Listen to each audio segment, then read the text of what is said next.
guys. Let's show him a thing or three. I'm gonna miss this. Choice, Rex. Hey everybody, it's Chugga Conroy, and welcome to the bonus video of Xenoblade Chronicles 2. Hey lady, you're awfully cute, I like your green eyes.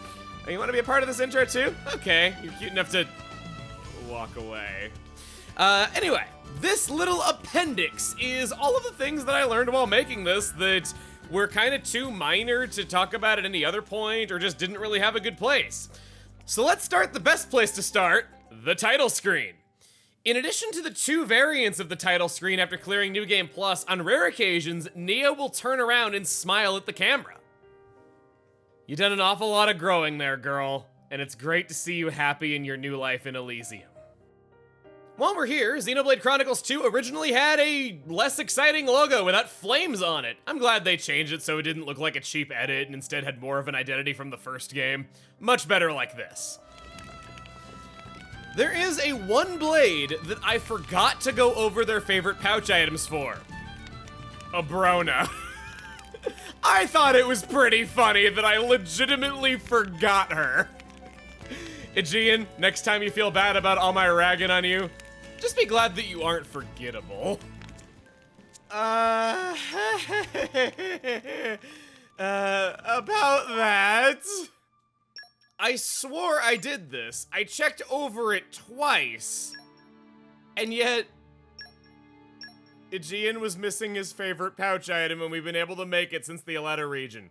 I think I figured out how I pulled off this one because we were getting the materials to make the rich platinum bonbon while he was out of the party, and I like this item a lot for that point in the game, so they were all gone by the time he was around to eat them.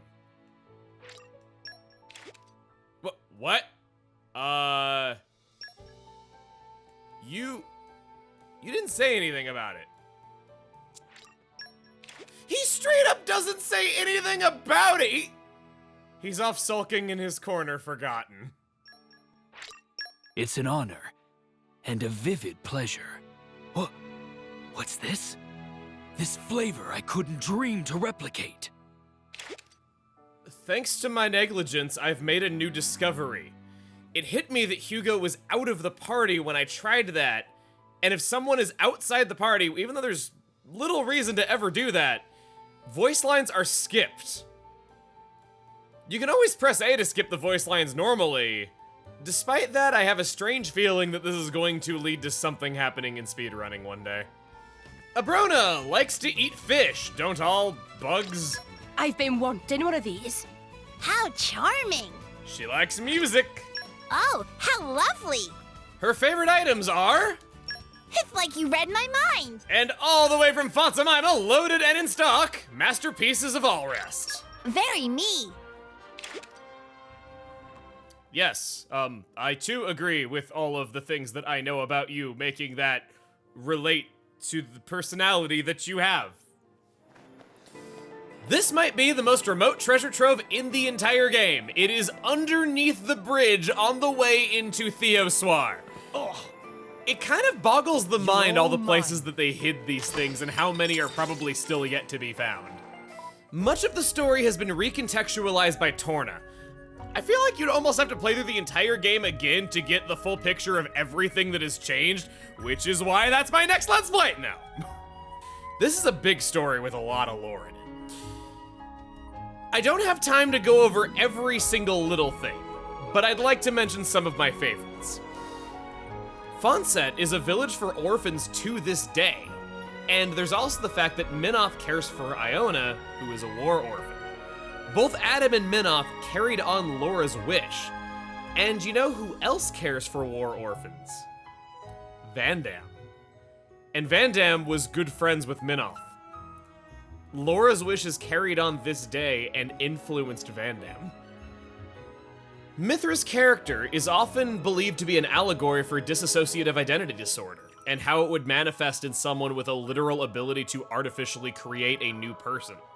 I find it so fascinating how Mithra hates herself, believes herself to be nothing but trouble in the end, just as she was starting to feel at home with the rest of the group, and she creates Pyra to be a more ideal version of her, down to this new person being able to cook. Which, as we learned, Mithra with enough practice did have cooking in her, she just gave up too soon. A lot of newer players prefer Pyra before they have the complete picture, and it's kind of messed up with the way that the story is told in a non-linear way, that the audience is right there with Mithra, thinking this new self is the better person at first. It made it so much more impactful when I realized what they were doing and how Mithra hated herself at the end of Torna, seeing herself as nothing but a menace. And I was thinking, whoa, I've liked Pyra more so much of the way. I was right there with Mithra, liking Pyra better and thinking that she was an improvement. That's deep. Beyond that, my personal favorite recontextualization from Torna is Mikhail. After the party has been able to move on from Milton's death, Mikhail never stops carrying Milton's advice with him, smiling even from the moment they moved to Specia. And from that day onward, he is always smiling. It doesn't matter if he's getting punched by Petroka, or even if he's facing certain death. He goes down with a smile on his face in the final moments. I've already mentioned that Mikhail was a character I didn't remotely care about at all my whole first playthrough until the very end where he gets really cool, and somehow he managed to get even better. And I feel he's the kind of character that you'd have to play through the game perhaps multiple times to fully appreciate. Next, it's time to talk about the beta version and unused content. One of the game's trailers has a song that didn't make it into the final. You're listening to it now. There's these two pictures of Pyra that are referenced as Blade Awakening screens. Perhaps they planned for Rex to get her core crystal and manifest her like any other Blade at one point, but it was dropped early. Take me to Elise. Early character menu portraits, likely taken from character design sheets while the art was still being made.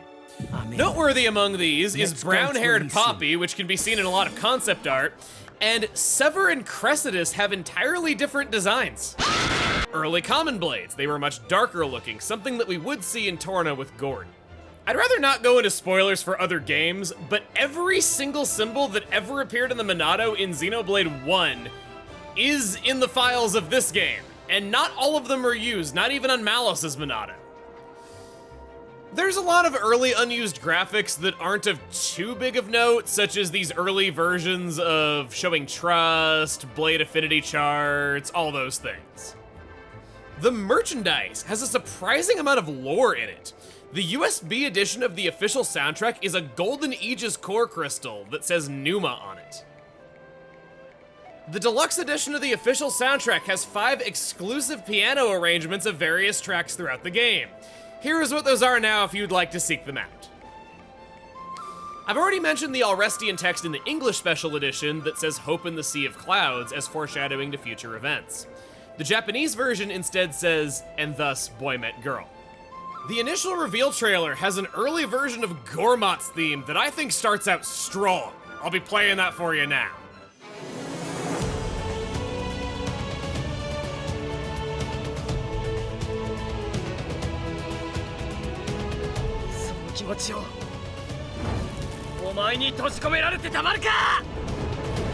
Many blades had voice lines recorded for blade arts that they can never actually use. Nothing exciting, but it's the best voice acting you'll never hear. Focus! Quicken arts! Quicken arts! Poppy powering up! Armor Veil! Armor Veil. Poppy Alpha has some unused voice acting for impossible scenarios and menus. Alpha by name, Alpha by nature. Alpha mode activated. There's 2 early mock-ups for what some menus would have looked like. Obviously incredibly early in production.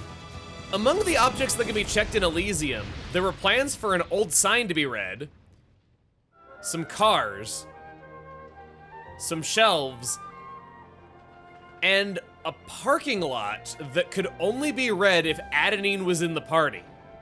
I'm all for learning what Adenine's opinions on a parking lot would be. Surprisingly, Torna doesn't have known unused content or oddities that I haven't already talked about. The only real stuff like that is that a lot of things that would go on to be content in Torna are unused in the base game. But I'm no selfish man, I'm not keeping it all to the base game.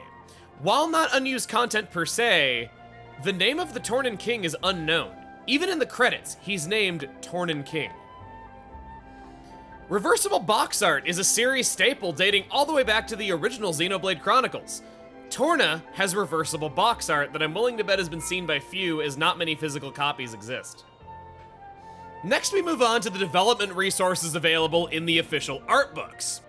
I won't be talking about every little thing. I'm not interested in putting the entire art book online for free. I don't think that's fair.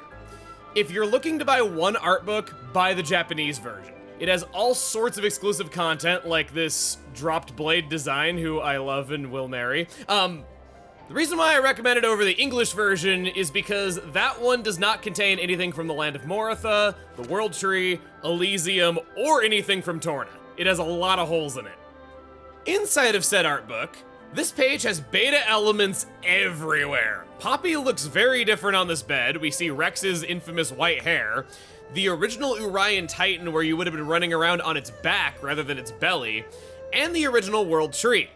All throughout this book, Rex has white hair, but this is one of the best places to see that. Core crystals were originally going to be cubes. The Omega Fetter ultimately ended up being used for this concept.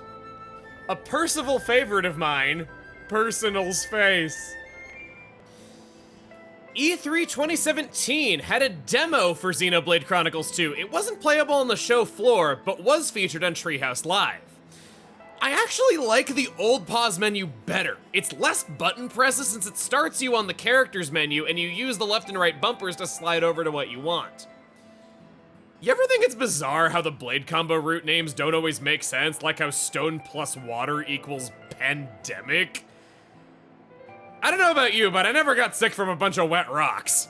Earlier in development, it seems the water element was going to be poison, or perhaps it was still going to be water, just themed around the concept of poison. The basic start of a water blade combo route in the demo was called Toxin. We also have Venom Water in the final as a remnant of this. Lots of others had different names, like fire being called Flame, but none were as so different as water. There's a few instances in the demo of Break being called Stagger, which is what it was called in Xenoblade Chronicles X. It's still called Break in some areas of the demo, so I'm guessing this was just a mistake that was caught early on. Very minor, but button commands look all high-techy and science fiction-y in the demo. I kinda wish this was just how they looked. It'd make you look cool every time you got one right. Only thing that wasn't so cool about this was having to hit QuickTime button commands in order to start a third stage blade combo. It would have sucked going all that way and wasting your level 3 special not getting the effect, so I'm happy they changed this. There isn't much music audible in this demo. It's hard to hear, but at one point we can hear a song that hasn't been finalized yet, and it seems like it's using a MIDI. Time to pull off another blade art, you would get a chance to see one of those blade combos. We will have an opportunity to demonstrate that as we get deeper into this level, but for right now... Could be the music was still being recorded, so they didn't want us hearing it just yet.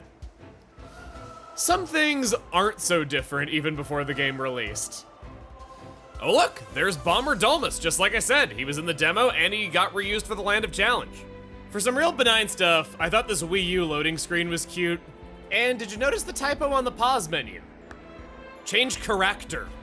The encyclopedia was a menu section that was cut from the final and was on the minus menu.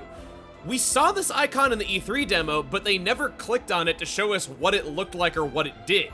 There is no data of it in the final build. It's been scrubbed entirely. Those ingrates, not contributing to video game history by pressing A on something their boss explicitly told them not to press A on. Rambunctious Velcro is the only unique monster you can't kill. It was solely created for the E3 demo and they didn't even fight it. So I guess even people at Nintendo couldn't kill it either. That's about all there is to say about the E3 demo, so let's move on to the unused enemies that are actually in the code. Relentless Armaton is an unused enemy that seems to be a copy of Relentless Arteron, but as a bunnet? Probably a leftover because it's flagged as a regular enemy despite the name.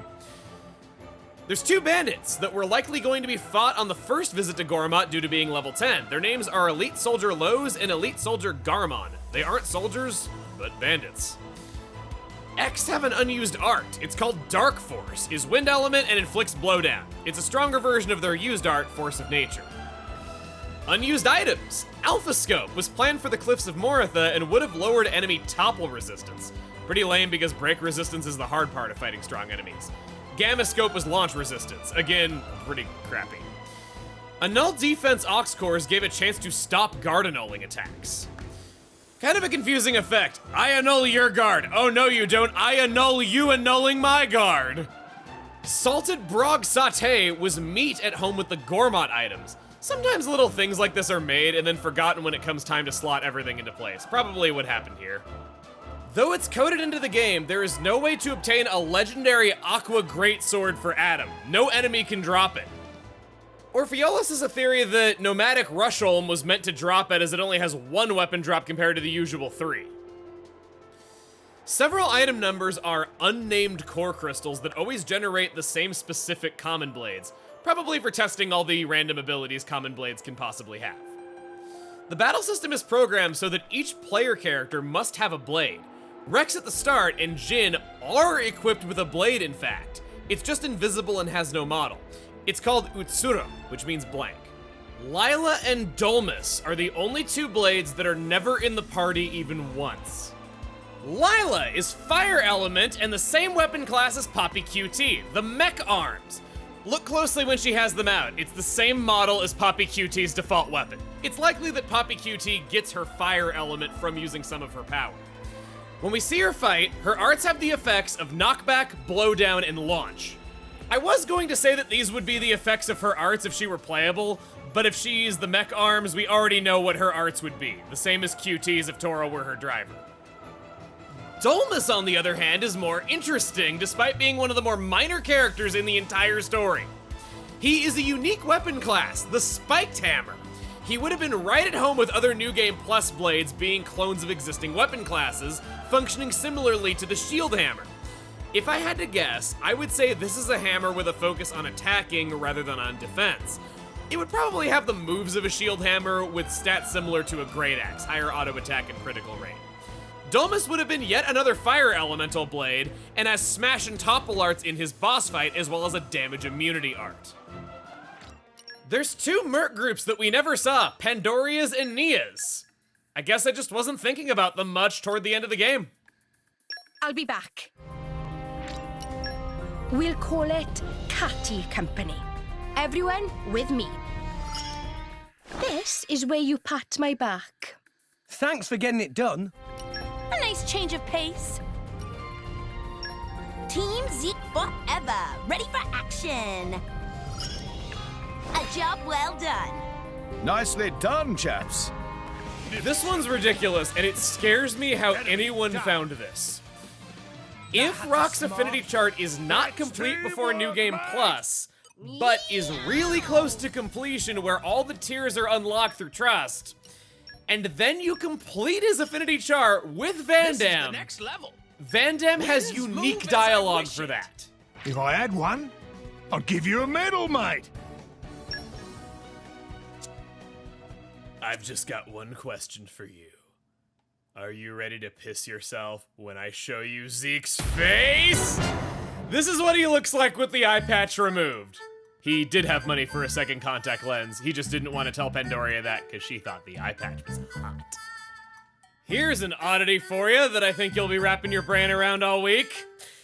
The New Game Plus blades that sever Akko, Sabrona, Mikhail, Cressidas, Petroka, and Perdita have unused voice lines for calling out to their drivers during a chain attack. Rex, Nia, Morag, Zeke. Rex, Nia, Morag, Zeke, Master Rex, Lady Nia, Lady Morag, Lord Thunderbolt. Rex, Nia, Morag, Turtle Boy. Jumping and falling out of bounds.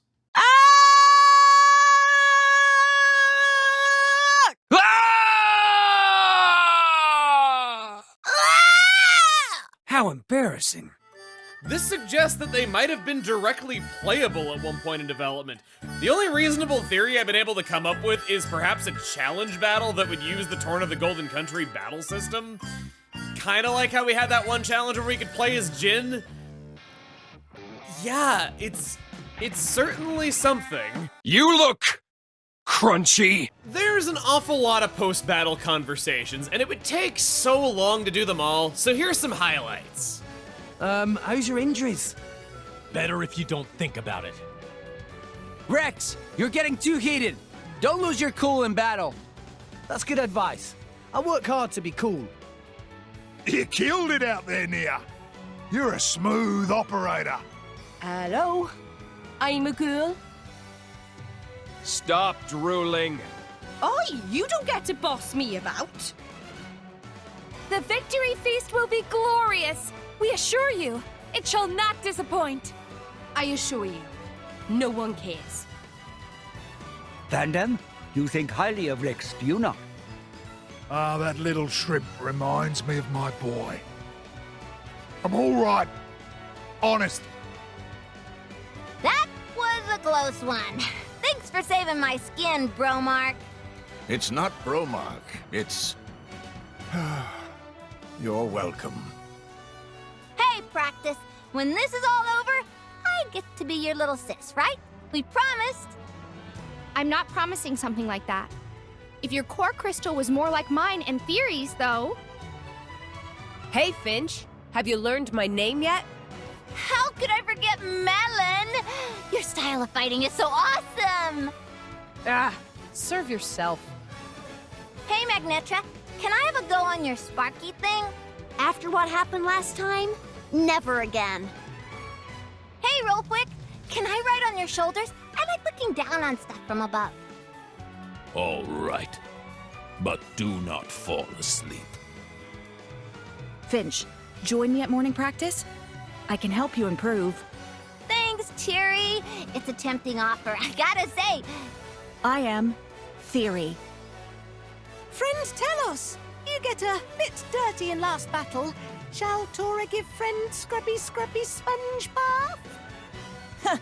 Keep your limbs to yourself, or else. Dagas, do not be so lazy. You guys are lucky I let you hang out with me. Your cape is so lovely, Dagas. Can I touch it? Hey, careful. I don't need your cooties. I have a question for you, Boreas. What's with those hands? They must be very soft. They're not hands. They look like hands, but actually, they're tongues.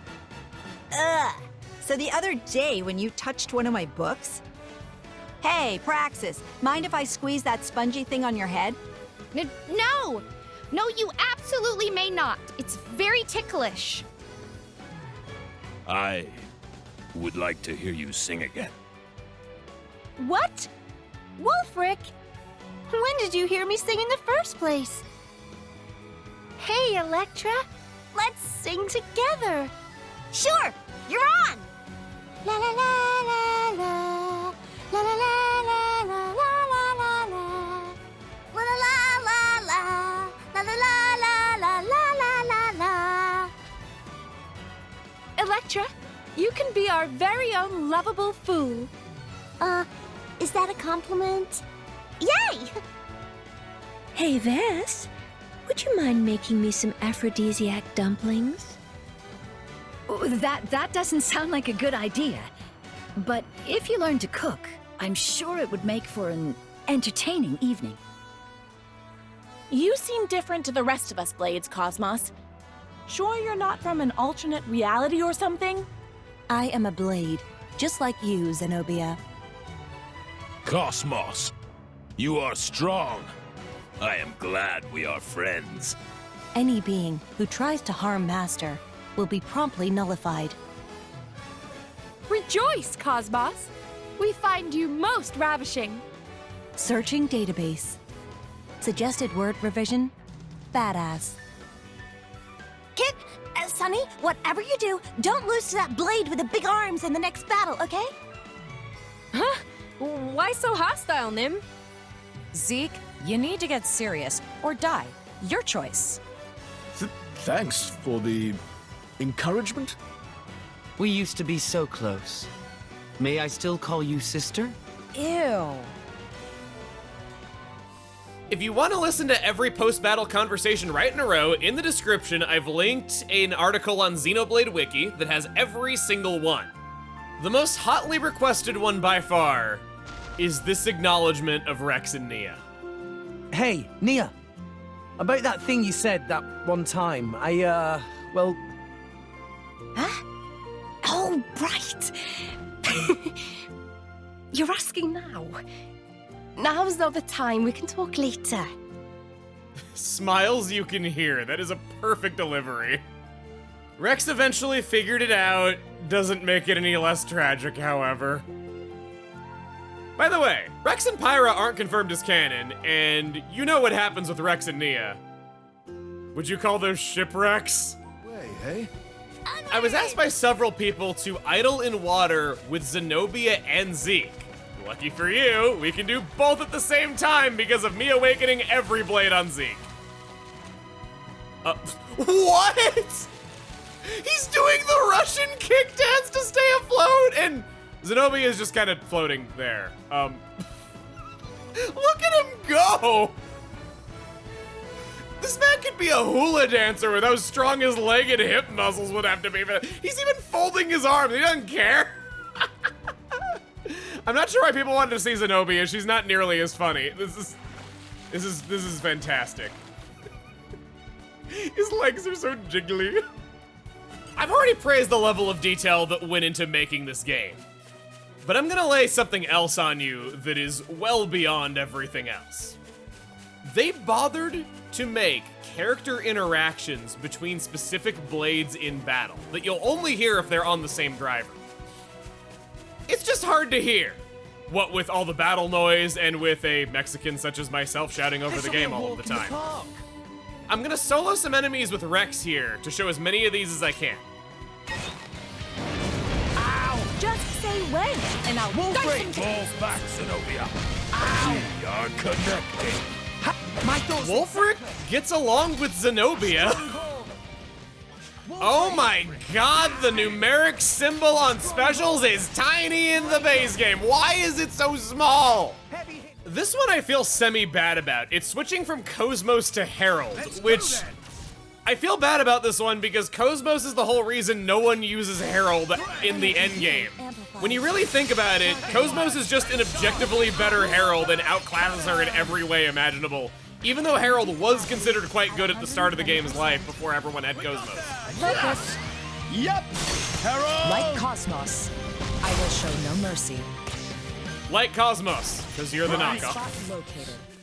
Looks like I won't. Oh, we got my two golden boys! Two golden-haired boys, that is. Switching from Shulk to Corvin.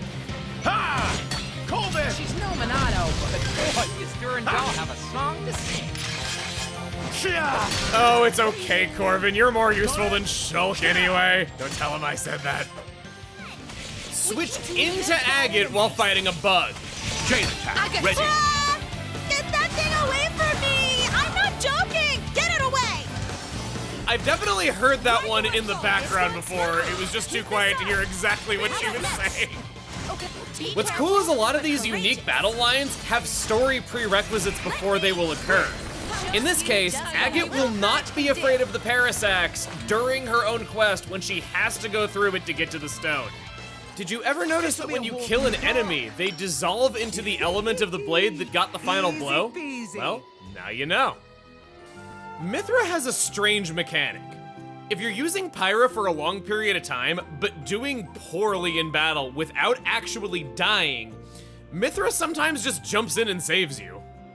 The requirements for triggering this are not well understood. It just seems to be that if Rex is at low health and Mithra's evasion would help, she sometimes does it. Rolling smash! Double spinning edge! Rex, maybe you should can't slow watch this down anymore. Just let me take care of it. If this ever happens, she even locks you out of being able to switch back to Pyra. She cares about you that much, dude. Absolutely not. Absolutely not. Absolutely not. Common blades have random favorite items. That's exactly how they programmed it, and that has a lot of problems. Because they were adding in pieces of Torna in updates as the release date of that was getting closer and closer, that means that the base game knows about the Torn pouch items and can give your common blades impossible favorite items where they can have talismans as their favorite in base game. This was discovered by JCN on Game FAQs, and note the untranslated Japanese item name. There are 3 skills that you never have an opportunity to ever use: Percival's Assassination, Perun Chivalry, and Ursula's Harmony. They're the only blade skills that are never checked for anything except Merc missions. Most players will complete the quest Hard to Stomach before Morag joins the party, but if done with Morag in the party, she has special dialogue that cannot be viewed any other time.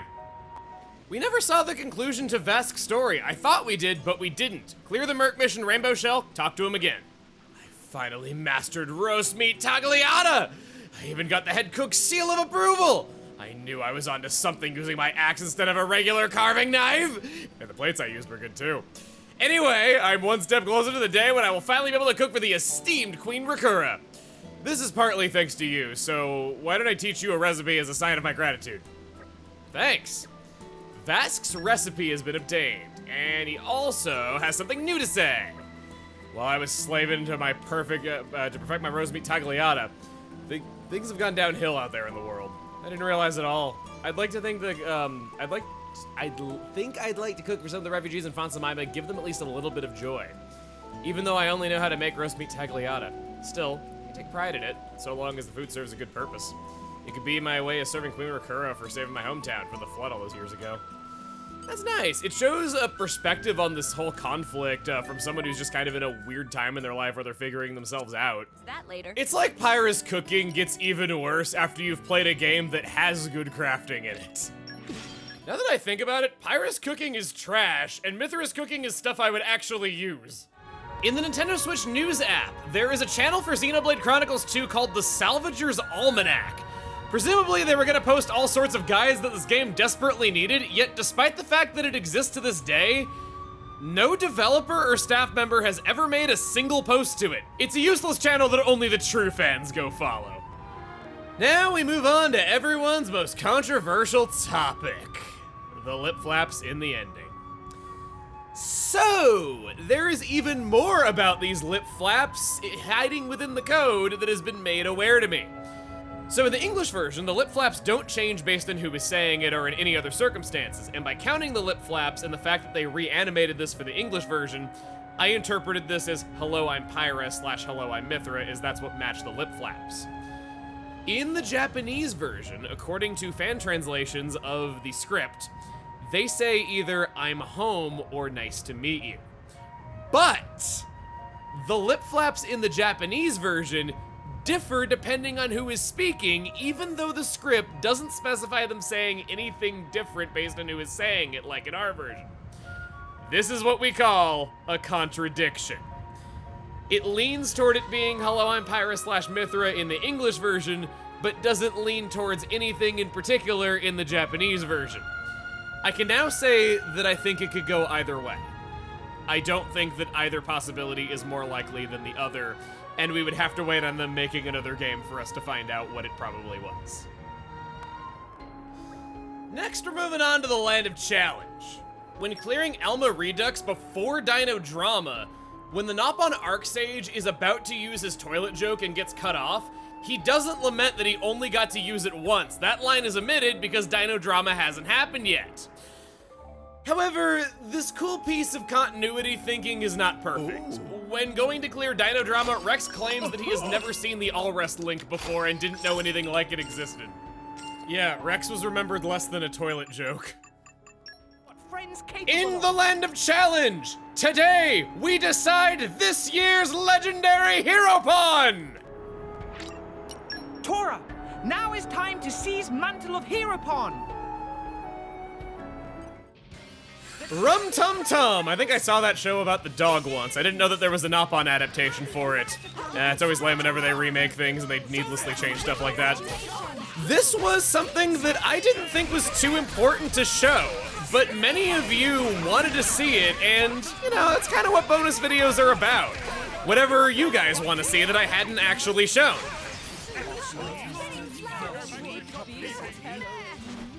This was by far the most hotly requested thing that I never played. And, yeah, so we're doing that here today. You're soloing this as Tora, fighting against other Nopon, beating them to death for the title of Heropon. It's, quite gruesome, yeah. This is an AoE attack, so let's just shoot them all. Boom! That was funny looking. It's rare that you ever get the chance to fight other Nopon. You get the opportunity with Don. There was Banna and Mui piloting a robot, but you didn't really get to see them while you were fighting them. There's one time that you fight a Nopon in the original Xenoblade. The point is, it's a rare thing that only tends to happen once or twice per game. So here, beating up a whole mob of Nopon, Mobpon? It stands out. It's unusual. It's weird. It's the kind of thing that I live for. It's kind of a wonder that I didn't think this was important when I'm speaking so positively of it now. Wave 3, Don. Hey, right on cue. And there's some others right there. Oh my god, that's totally Yum the burglar right over there. I can't wait to smack his face in and give him my superiority. He's not gonna take it well, I'll tell you what. I can go for Topple here. I got my fast blade switching on and everything. Got my golden threads. I'm not gonna get over to that in time. What am I saying? Nah. I don't know if I have the overclocking bangle on Tora. I had to switch around accessories a lot to show things in New Game Plus, so maybe I'm not super optimal for this. Beam! Shot him dead. Fitting for a mob boss. Uman! Uncle Pon Uman was not taking kindly to how I treated him. I welcome Uncle Pon Uman getting his revenge. We were assholes to him. We crashed his boat. We drove him to want to kill himself from the debt he fell into. We were pretty awful to him. He was... I don't know, man. I think Uman got the Melio award for this game. At least Nia had somewhat of a happy conclusion to her character arc and seemed to end up accepting herself in the end. Swooshing slash! Happy will provide defense. Oh my god, Yum has a hammy over the top voice. I was actually on the right track with voicing him. Then again, how could I not be? Of course he was going to be hammy and over the top. Chairman Nira is ready to face us at the altar. Oh my god, he plays the unique monster battle music. I am living for this. Oh my god, he toppled and launched us. Whoa. I didn't know this guy was a master of Nopon Fu. Give me the steady beam. He canceled it. Oh my gosh, this guy's kind of tough. I need to be, okay, hang on. I have fast blade switch on. It's not quite getting there in time. This is bad. Bop him in the face. Oh my gosh, this force launch is kind of suck. I took 0 damage from blocking the attack. This is why that setup of all defense on Poppy Alpha is so good and why I like it. Poppy Cutie Pie, it time to shine. We'll heal up. Beam! If you want to do an art, I can interrupt it. You ready? Anytime you want. Don't do an auto attack, do an art. Me show you what for. Awaiting orders. His voice lines are great. These are new to this. But you away. Bullseye. Or get up. Screw it, I'll just interrupt him. He doesn't seem to want to do any arts. I guess he only launches you after his auto attack topples you is what it is. That is powerful. Wow! He just died straight up.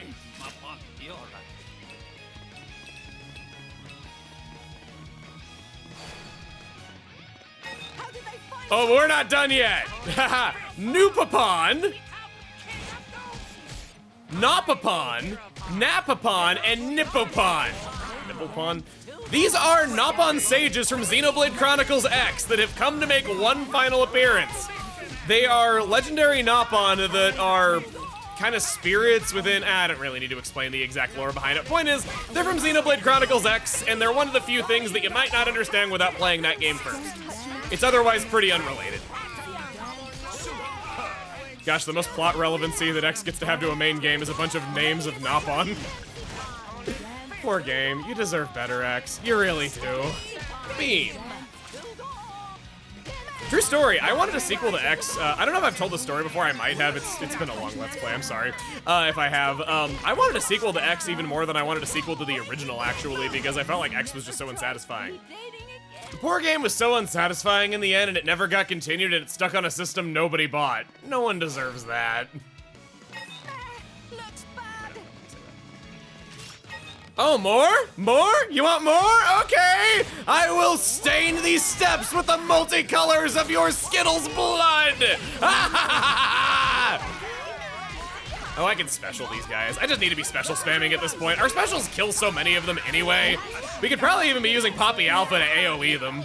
In fact, that is exactly what I will do. Damage immunity, good. You can't hurt me. Coco? I'm saving my chain attack. I don't want to waste it quite yet. Or waste it at all, for that matter. Soloing stuff as Tatsu is pretty fun. You might have been used to doing this when hunting the unique monsters and trying to get lots of core crystals. Nan? Beam! Ooh, shot him in the crotch. Oof.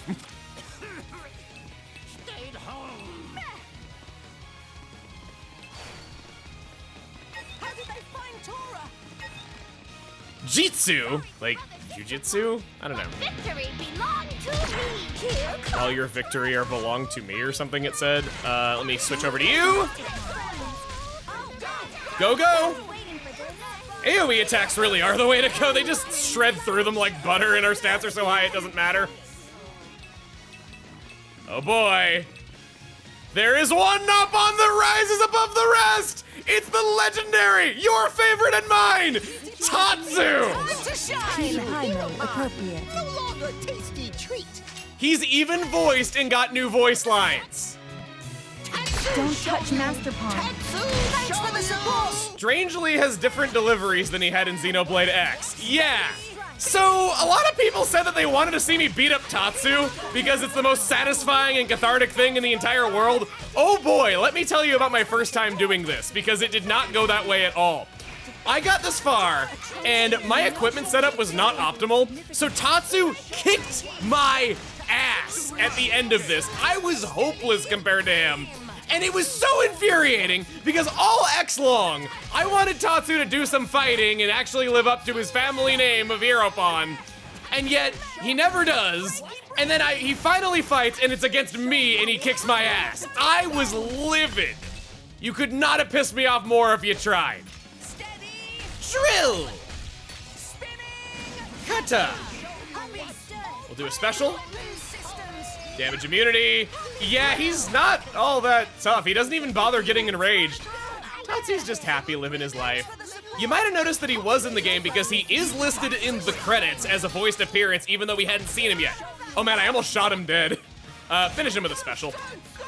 Or don't. Finished him with an auto attack. That's just how pitiful he was. Whoa! That would have been an awesome way to, that would have been an awesome thing to finish off Tatsu with. Oh, Tatsu's not the end? Tatsu's not the end?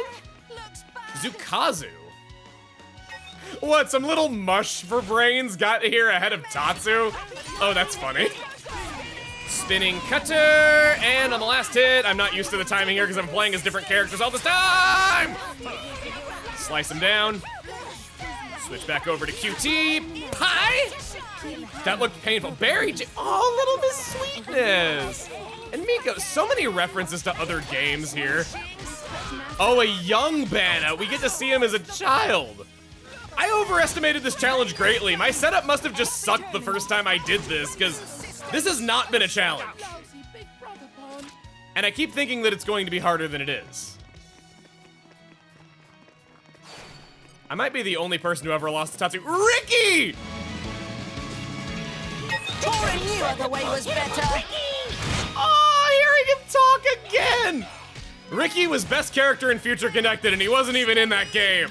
If you played it, you know exactly what I'm talking about. Did you say now, Kapow? I'm gonna stop and listen to him. Oh, he resisted the topple. Wow. You don't see that every day. Usually it's the break. Level 3? I should have known he would have been the final boss. How did I not see that coming? He's also in the credits as a voiced appearance that we had not seen.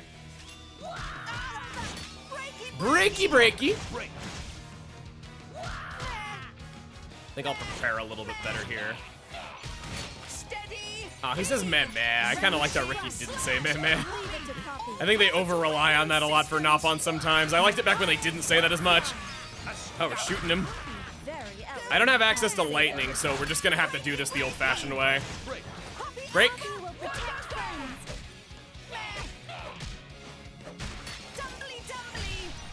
I could just do a one-round chain attack on him to finish him when he's on the ground. That sounds good. After all, gotta finish off Ricky in style, don't we? A stop. Enemy down. Poppy, so cute. He went down saying Poppy's so cute.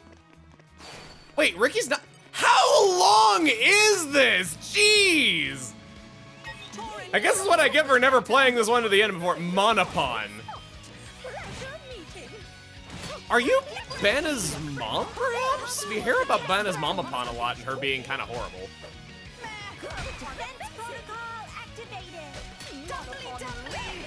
No effect. You can't topple her. They thought of that. Okay. Oh, level 99. Shoot, this is bad. Okay. I am taking you seriously now that I have noticed that. Go, go, Poppy. Gaia Crash sounds like a good effect to get off on you because it's just a lot of damage all at the same time. Stone Break, good. Breaky, breaky. No effect on topple, so I can only really use break to interrupt your arts, which is its secondary effect and not what you would often use it for.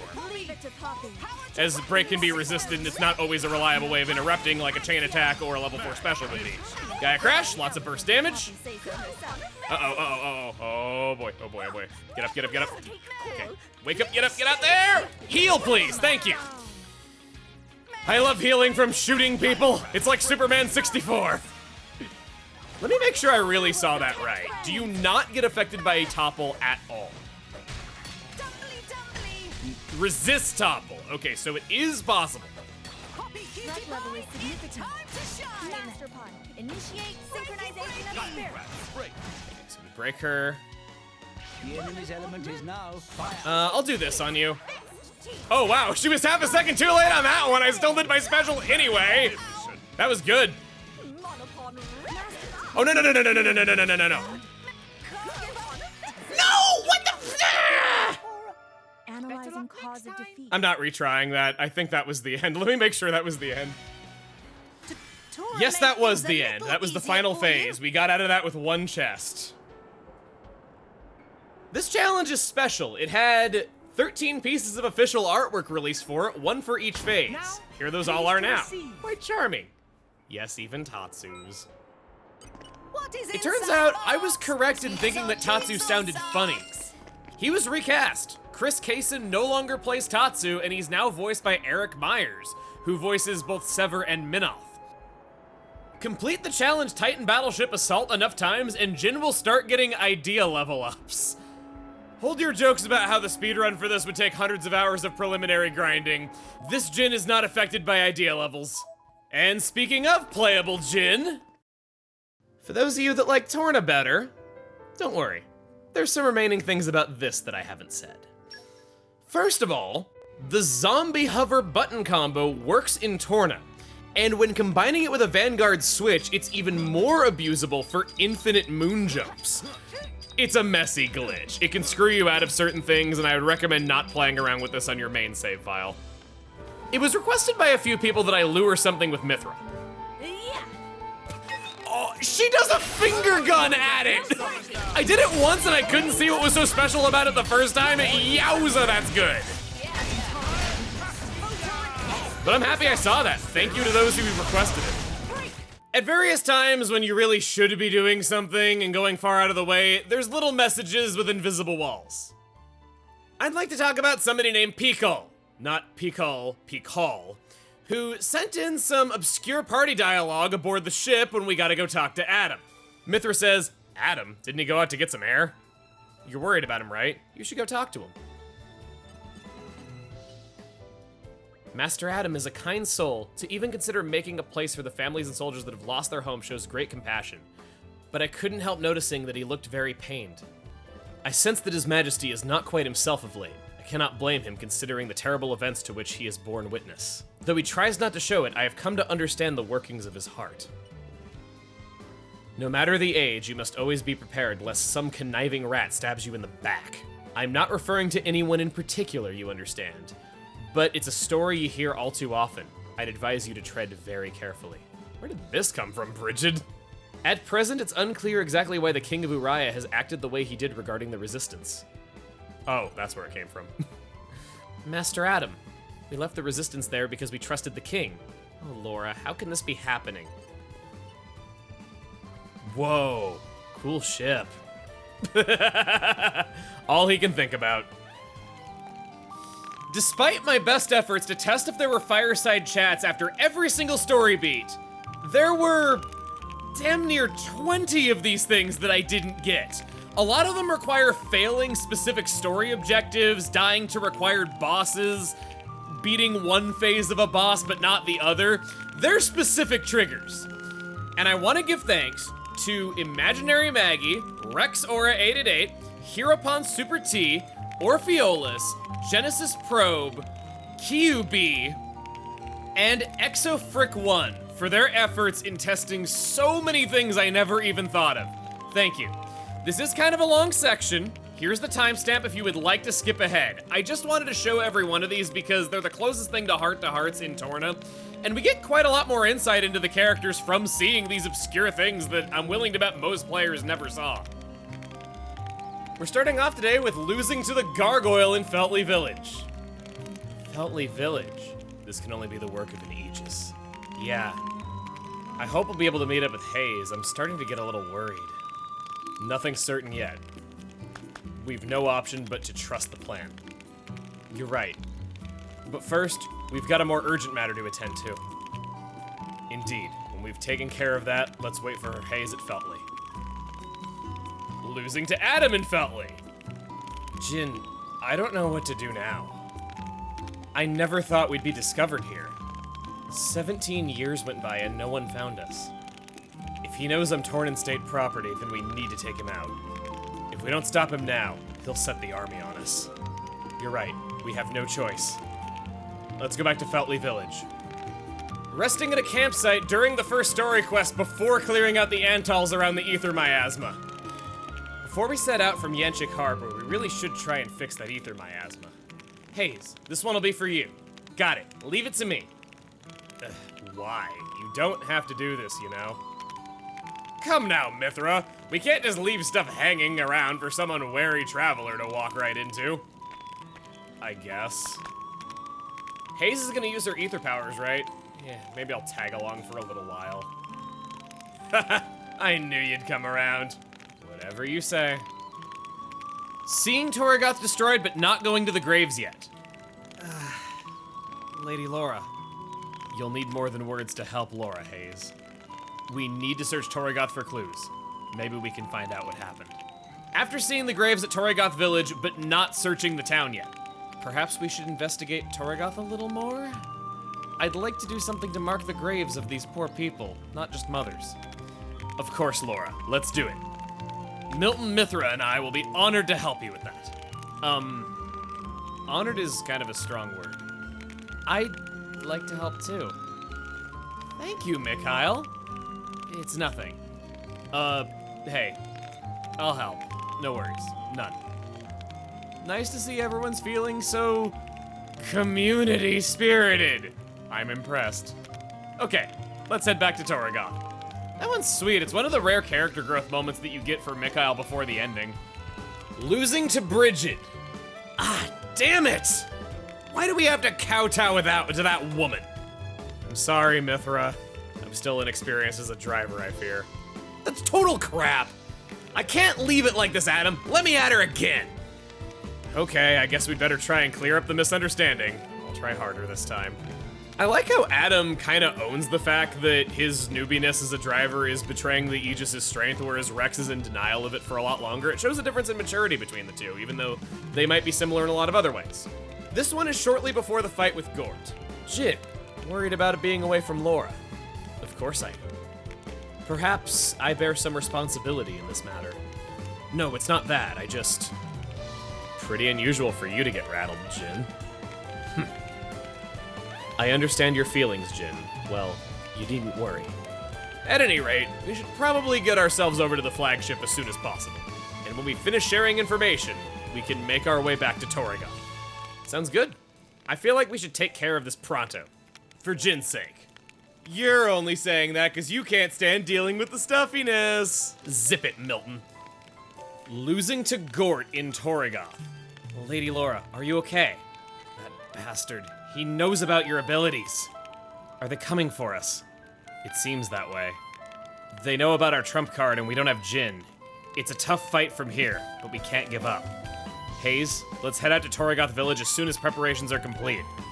Absolutely. That one's quite dark, how Hayes and Laura are implied to be on the run after getting away from Gort, but they know that he's gonna come after them again, so they have to go deal with him. I kinda like that one, and it's remote. During the quest, where's the boy gone? Your Majesty, about your intention to search for the boy. Be at ease, Aegean. All rest is presently mired in disorder, and it is the work of the Aegis's might. Nothing can right the balance but the work of another Aegis, alike in power. It pains me to say, but perhaps it is a challenge too great for our nation to face alone. So it's really in the Ardanian national interest if we act together on this. Precisely. Understood. We'll take point on this one, Aegean, to ease the burden on His Majesty a little. Very well. Well then, I suppose we should look lively and make our way out to Seagull Fell. Excellent. Let it be so. I might be dumb, but I'm not stupid. I was 100% right. After defeating the Gogles and before going back to Aletta, there's a fireside chat. Well then, shall we get back to Aletta? You're very eager to get on with the training, aren't you? Indeed. How about we use Hayes' power then? With her ability to restrict Blade's actions, it could be a nice exercise. Now that's a plan I like. Will you help us, Hayes? Happily. We'll get on it as soon as we're back. Hope you're ready, Mithra. Yeah. Give slightly more background on the famous duel. Getting to Aletta, but before Hugo and Aegean have left the party. You'd have to walk to places pretty out of order for this one. We should probably think about making contact with the Resistance fairly soon. You're right, they're waiting for us. And we just walked straight through town and didn't talk to any of them. Laura, we shouldn't be wasting time like this. We need to head straight to Aletta, no diversions. I know. I just need a moment to get into the right frame of mind. I didn't know there was a right frame of mind for this. Dying to phase 1 of the Slithe Jaggeron. Maybe I haven't trained enough yet. How about you train again, with Hayes this time? I'm happy to help. Sure, training's great, but I think the real problem here is strategy. Maybe you have a point. Since Hugo and Aegean are back, why don't we all put our heads together and see if we can refresh our tactics a bit? Aegean and I are at your disposal, Adam. Aren't we, Aegean? Indeed, we will do all we can to lockstep with you, Prince. It's looking good for training. When we've worked over our tactics, let's set out on Olnard's trail. Losing to phase 2 after Minoth has joined. Minoth, you saved me. Thank you. I'm all adventure. Come on, be serious. You're a prince, not a jester. I am being serious. Fact of the matter is, you couldn't have survived that monster at Olnard's trail without my help. Oof. You're not wrong, but we'll do better next time, I assure you. Well, maybe I'll try and up my game a little too. Sure, I stepped into hell, but I didn't feel too sturdy out there. This one's funny. This is if you have reached Hyber Village, not stayed at the inn, and go to a campsite instead. Hey, you could rest up at Hyber Village today instead of camping. Did you think of that? I mean, I know how much you like stinky, damp, flea-ridden tents, but it'd make a nice change. Isn't it always the case, Minoth? If you plan to journey in comfort, then disappointment is sure to join your entourage. Yeah, that's probably true for the likes of me, but there's no need for you to be roughing it out here, Your Majesty. Adam is my comrade in arms. We have 2 hearts, but 1 goal. Simple enough reason. Simple and strong. Enough to bind our friendship, like a rope weft from a stout and common plant. But you and I are no less tightly bound, are we not, Minoth? Yes? After arriving in Oresco, but before meeting the Tornan King. We must hurry to the court of the Tornan King to make known Malos' foul intent. You're right. The sooner we can deliver our report, the more chance we have of averting the carnage that Malos hopes to bring. Maybe it's best if I wait out in front of the palace. I've got a bad feeling about this. How bad are we talking? Actually, you guys will be fine. Don't pay too much attention to my weird hunches. Okay, if you say so. During Malos' attack on Oresco, before defeating all of the gargoyles. Now there's a time to go camping. We have to get back to the capital. I know, we need to drive off the gargoyles before they do too much damage. Sending the gargoyles in the advance party, that's a cowardly tactic. He should be ashamed of himself. It's cowardly, sure, but it's working. The people in the capital are in total disarray. That's all you have to say about people getting burned to death. We have to do something to help, and fast.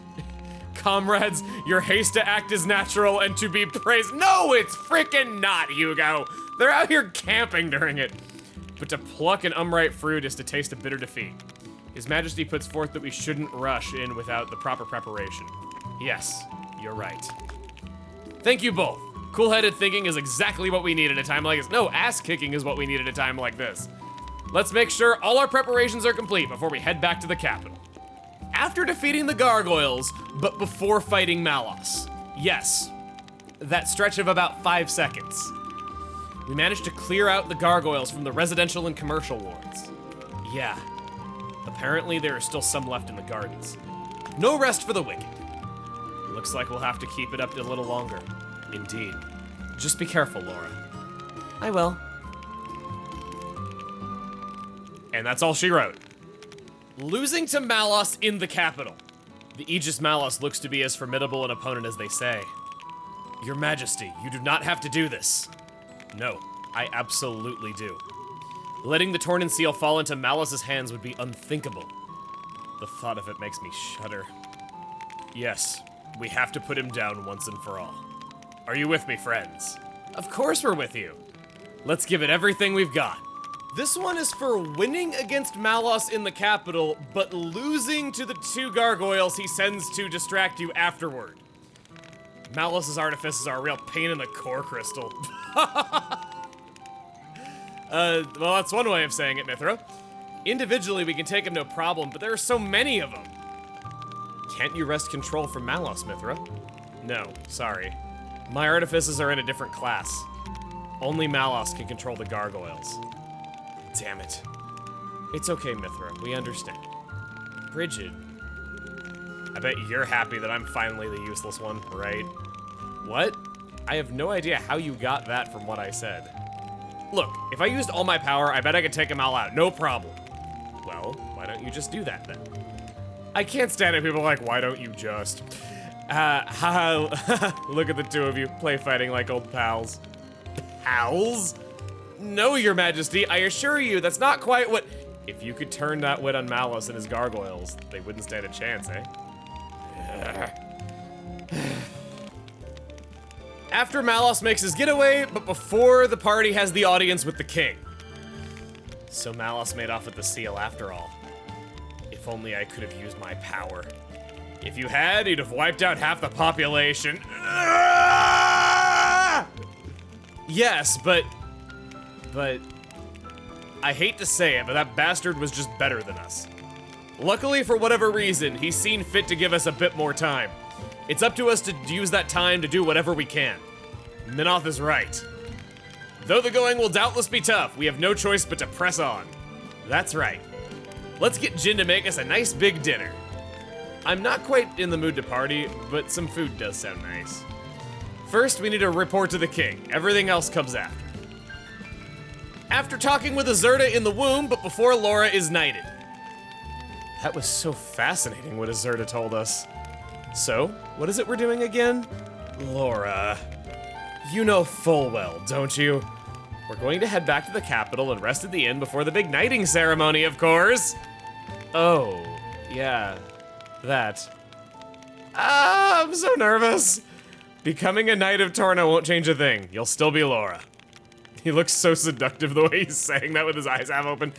That's right. There's no reason to make a big deal out of it in your mind. I hear what you're saying, but even from a prince and an emperor, it's hard to internalize it. Well, as I mentioned earlier, why not think of it like this? Becoming a knight gives you the right to wield the Paragon of Torna. Indeed, you won't have to keep looking over your shoulder for Torna coming after you. I suppose you're right. That makes me feel a little better. Okay then, let's head for the inn and get ready for the ceremony. The final one is between the text cutscene after clearing the level 4 community gate and before the voiced cutscene where Mikhail and Milton get the news that they have to stay back at the hotel. We're almost at the final showdown, Mick. Yeah. Excited? Maybe a bit. We gotta make sure we don't get in anyone's way when the action's going down. Yeah, I'll try. All right, let's go! Whoa, slow down, what's the hurry? First, we have to head back to the capital and get some much needed rest at the inn. But Laura, we're not tired. Now. We won't beat Malos unless we're operating at peak performance. We can't lose concentration for an instant, or it could be the last mistake we ever make. So, let's rest up. Okay, Laura, I get it. Hear that, Mick? We're gonna go rest now. Cool. That's funny. I like that one. To me, reading these for the first time, it's obvious the writers were having a blast writing these when they saw the list of scenarios they'd have to write these chats for, because so many of them outright make fun of the player for camping at a time like this. This one's minor. The quest community spirit has an even more relaxed prerequisite than I believed. It's clearing all quests except a small promise. Milton and Mikhail can be the last members of the community. The quest community spirit is more detailed than I initially believed. Every time I've ever played this quest, I always got one of the so-called good leaders, such as Geo. Some people chose Lyda or someone else to be the leader, and they returned with a plain dragon incense instead of true dragon incense. Freya was more subdued and was not as bright and sunny, and oh my god, I could run a marathon like in mine. Just in case, I wanted to mention explicitly that there is no encounter with Lady Origo when going back to the militia garrison after Adam has revealed that he has a wife. This one I love because it looks like a shitpost. So for those that don't know how video game cutscenes work, all objects have to be present at least somewhere, and it's common practice to just hide things out of view of the camera and then tell them to move X amount of units into frame later. In one quest, they forgot to put Azurta totally out of frame, so in one shot you can see him standing on the sky in the background. And then after that is when he shows up and he's flying and he's like, oh hey, I picked up this guy. Yeah, that one. Idea levels do exist in Torna. They didn't outright remove them, they just made them do nothing and made the requirements to level them up take hundreds of hours of killing enemies. Don't waste your time. We make our way back to the final battle, cause Malos had artifice arts of his own. And I bet he worked real hard on them. It's terrible that we didn't get to let him do them.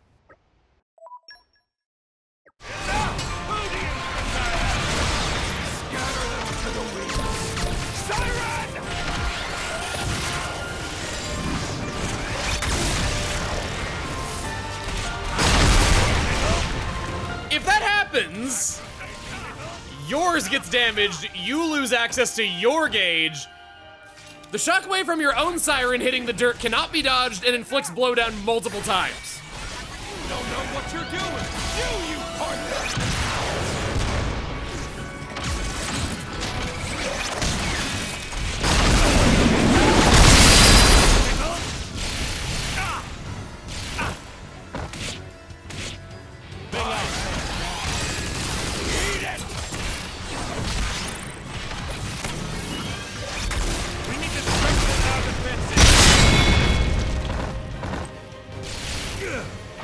Save the best for last. Now you know how artifices work. But it's too late. I'll end it now.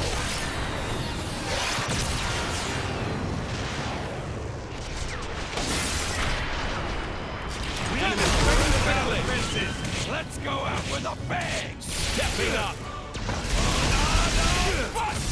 Whoa! Excuse me? He did that much damage at level 99? You would almost certainly lose if you were anything lower. Wow. If he gets that off, his siren shoots you several times, aiding to the damage. Doesn't seem like that can be dodged. And your siren is permanently offline. You can see we just have a standard party gauge now. You really do lose access to it. Now they're just locked in a duel and can't do anything else. This is also a weird thing to praise, but I love just how loud the siren arts are, especially when it goes boom right into the background. Nothing else in the game is that loud, and it pulls the rug out from under you and gets you pumped up the first time you hear it. There's a reason why I boosted that audio and I blew your eardrums out in my video of it. That's how it feels to play it. I was a little sad that the camera kept automatically panning down during the fight, plus we had to move around a lot in order to stay behind Malos, so I didn't get to show the fight going on in the background in as much detail as I would have hoped for the finale. So here's that now. It's surprisingly detailed. There's a lot going on here. In fact, I've actually heard some people complain that there's performance issues with this fight in portable mode because there's so much going on. The theme that plays during this final battle, Over Despair and Animus, I allowed you to hear it the first time, so let's talk about it. It shares nodes with Praetor Amalthus, the Acting God, the battle theme from that fight in the base game. It's yet another way that things thematically wrap around back to where they began.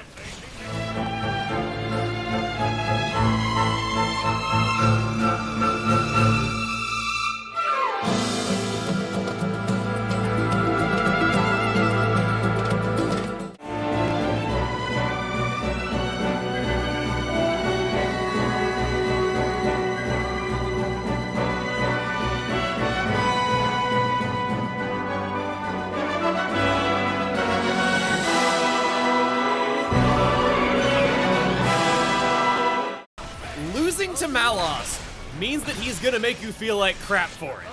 You and Torna can go to hell together! You're done. Whoa, he says you're done when he does a blade combo finisher! No one told me about that one! There's no way! He says don't forget me, he says you're done. There's no way! You know what this means? Those might be famous historical quotes by Emperor Hugo, and the soldiers are just being patriotic when they repeat them over and over again. I accept this as true facts! We must unfortunately return to Gort in order to see this next one. I played through the entire game 100% twice without knowing this. By pressing Y before a boss fight where the party changes, you can access the character menu. Only don't celebrate this too much because it's only during the fight with Gort and the Slythe Jagron. At least they almost fixed the thing that made Morag suck in her debut battle. Ready to put another win under our belts? Gort is unique among all enemies. He's the only enemy of any kind whose stats scale to your current level in New Game Plus only. And he's meant for lore in a solo battle. This makes it so he's not shredded through like tissue. A big question was, can you lose to Gort? The answer may surprise you. This ends here! No! I will never lose to someone like you! I'll protect Laura, always! I will not be daunted by the likes of you. I can't give up. For Lady Laura's sake. I still have some fight left. These are all unique lines. In New Game Plus, Team Adam and Team Hugo will also refuse to go down, but have no dialogue. Oh, I have to say that this is scary. I felt like talking about what it meant to me the first time, but oh, I thought it was scary. I couldn't believe what they showed when he opened his mouth. That is some of the freakiest stuff I've seen. It's like out of a horror game. For how cute this game looks on the surface when you first see the character designs and stuff, man, does it go some messed up places. Between this and Moritha, it is legitimately scary at times. I could see if a younger gamer got a hold of this game, it would really freak them out for a long time. For some quick stats, my final playtime was about 39 hours in Torna the Golden Country, and 281.5 hours in base game. This game provided me with 320 hours of enjoyment. Well, probably more like 300 hours of enjoyment and 20 hours of Ursula's Quest, but you know. I'd say that's a pretty good value for 90 bucks. Possibly less if you find it on sale, which it frequently does go on sale. I was today years old when I learned Lazaria Woodland does not have a night variation, making it, I think, the only major area in either game that does not. Oh, hi, you want to join in on this? Okay, sure. I'm not greedy. Maybe we could move around a little bit so he doesn't get in the way too much. Okay. We're ending today on 2 big pieces of Tornan lore that I think are among the most interesting. Let's talk about Stanif. Who the hell's that? This guy. The guy with the bronze glasses who looks like a Coraline villain? Yeah, him. Stanif's name can only be ascertained by process of elimination while watching the credits. And I'm not saying this is a negative. I think with how secretive he is, it would be out of character for him to have a moment where he friendly introduces himself to anybody. It's all deduction on the player's part after they go searching for him on their own. That's the only way that you can even learn what his name is. And I think it's so in character and such a great way of dropping this information that I've never seen done in a game before. I want to tell you what an important person he is to the history of Allrest. Because, wow. This guy, this frickin' guy, warns Amalthus about Baltric's grudge against him. He uncovers the Judicium flesh-eater technology and gives Amalthus access to it. He even figured out blades and humans were connected on his own and invented blade eaters. This is perhaps the greatest scientific achievement in Indal even 500 years later, doing something with Judicium tech that even its creators might not have figured out. He's the reason Mikhail lives past the genocide and is still alive 500 years later. Tornan refugees who went to Indal were turned into his experiments as a way of further snuffing them out.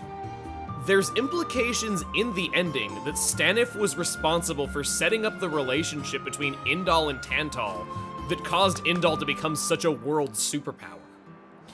He's a very working in the shadows kind of bad guy who doesn't want the credit and is just happy to see everything get done.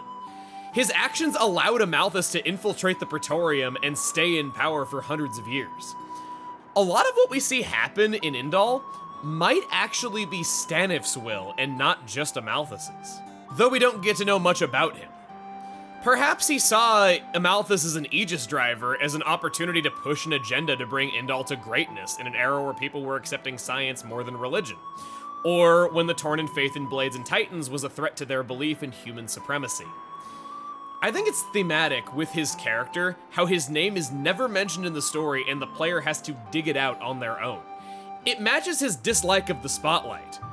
I also want to point out that Amalthus being used by Stanif is the very thing Morag warned Rex could happen to him as an Aegis driver that she worked to prevent. Amalthus is very much the opposite of Rex. Our last deep lore is about Adam. Adam, buddy, you leave us with many questions. No one but you truly knows what became of you. So let's talk about what we do know and what conclusions could be drawn from it. When Eulogimenus reveals the secret of their blood to Zeke, he says the Tantalese royal family is descended from a cadet branch. In genealogy, this is a younger son, and it's implied that Adam's brother formed Tantal when we see him in the credits with Stanif. I waited until now to talk about when you put the two stories together. It's implied that Adam had a wife and child, then moved to Leftheria. The Leftherian crest is Adam's militia crest. Malos is able to tell at a glance that Adam is not pureblood Tornan. I think you know where this is going.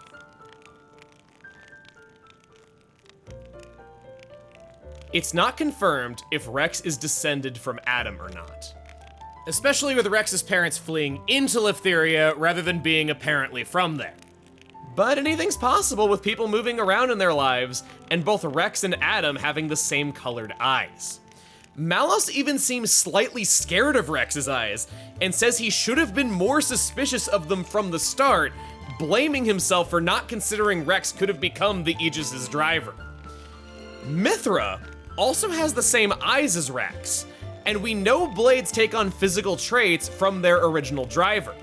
Even if Mithra is not her true form, it's how she manifested for Adam. This implies Adam is part Leftherian. Rex's father might have been Leftherian. He was already dead by the time Rex's mom collapsed in Fonset Village to save her son's life. No one knew Rex's mom, and no one could ask Rex's dad who he was. We know one of them was at least part Leftherian, because Jin, Malos, and Nia asked Bana to only hire Leftherians, and any other race of person couldn't even touch the door that Pyra was kept behind. On the other hand, neither parent was recognized by the Leftherians, so it's unlikely Rex is closely related to any family already living there.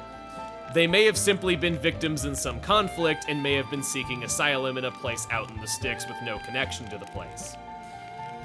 As a side note, Adam loves pan-fried tartare during the Great Tornan Cook-Off, which is Rex's favorite food.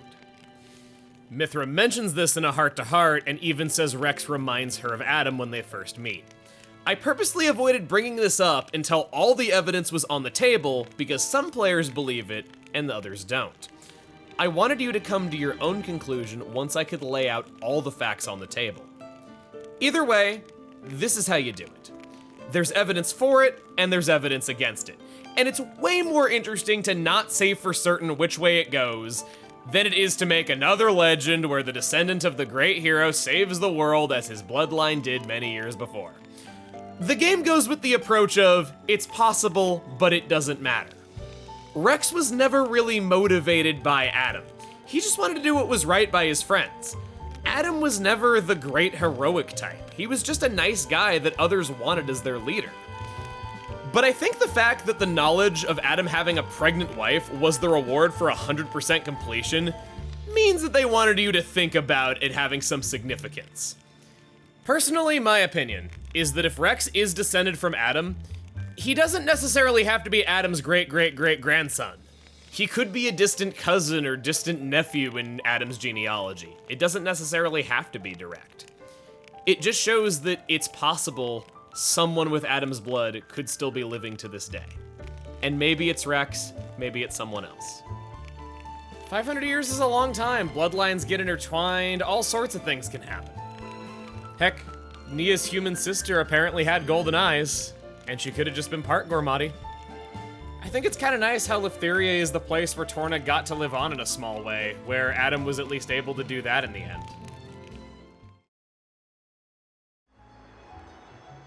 And that's the end. That is everything I have to say about Xenoblade Chronicles 2, now and forever. Thank you to Manel for helping answer 95% of the questions I had about the science and numbers behind the game. Every time I explained the numbers, he almost certainly had a hand in it, even if it was just checking over some things. He had a say in all of it. And also thank you to him for test viewing every single video in this series to fact check things for me. Thank you to K Jewelers for giving feedback on the Torna videos and for being the one to put together the Aegean dance segment in that one episode. You know the one. Thank you to Maryland for test viewing every episode of the base game. Thank you to OniLink Plus on Game FAQs for writing the best walkthrough on Torna I could find. You saved me from having very little information about the inner workings of this game. Thank you to Wargasmic Gaming's guides for being a helpful resource when routing out which quests chain together well, and for teaching me that Furara existed. Thank you to Xenomira on WordPress for many translations, including some of the Alrestian texts I shared. Thank you to Motion Dan for all the visual designs you saw. I can say that he matched all the visuals of the game perfectly, and this is the nicest that we've had a Let's Play look in a long time. Thank you to Xenoblade Wiki and the multiple Google Sheets floating around the internet for making it easy to reference information again and again and again. Thank you to RexAura888 for joining our team partway through this series and for reading through all my New Game Plus notes to make sure it had all the information it did. And thank you for watching. It's been a long road, and I really hope that you enjoyed the show. See you guys next time.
You're done?